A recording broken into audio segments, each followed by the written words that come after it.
Hello guys, আসসালামু আলাইকুম। আজকে আপনাদের জন্য নিয়ে আসলাম একটা নিউ অ্যানাদার ব্লগ।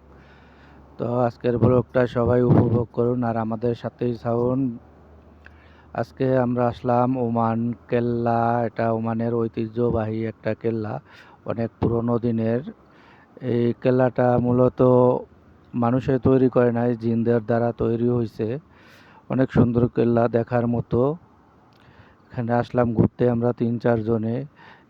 সামনে আবার একটা ছোট্ট একটা কফি হাউস আছে, সেরকম এখানকার কফি। সবাই আসলে এই জায়গায় বসে একটা কফি খেয়ে যাবেন ইনশাল্লাহ। অসাধারণ হয় কফি। তো আমাদের সাথেই থাকুন, ভিডিওটা কন্টিনিউ করুন। আর যদি ভালো লাগে অবশ্যই লাইক, শেয়ার, কমেন্ট করে পাশে থাকবেন। দেখতে থাকুন আমাদের ব্লগটা। আবার একটু আপনাদেরকে দেখাবো ওমানের ছোট্টখাট্ট দৃশ্য, পাহাড়ের দৃশ্য, ওমানের খেজুর গাছের দৃশ্য। অনেক নানা প্রকারের খেজুর গাছ, রং বেরঙের। আবার সামনে কিছু ঘোড়া আছে, ঘোড়া দিয়া বাইস খেলে। ঘোড়া নিয়ে যাইতেছে, এখন বাইস খেলবো ওরা রোডে। তো দেখতে থাকুন ভিডিওটা।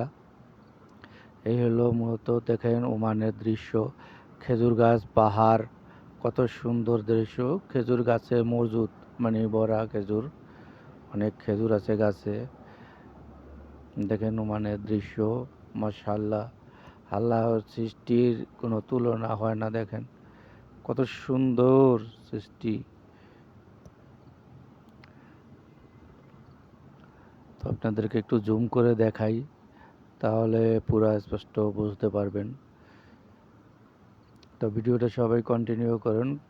যদি ভালো লাগে থাকে অবশ্যই লাইক, শেয়ার, কমেন্ট করে পাশে থাকবেন।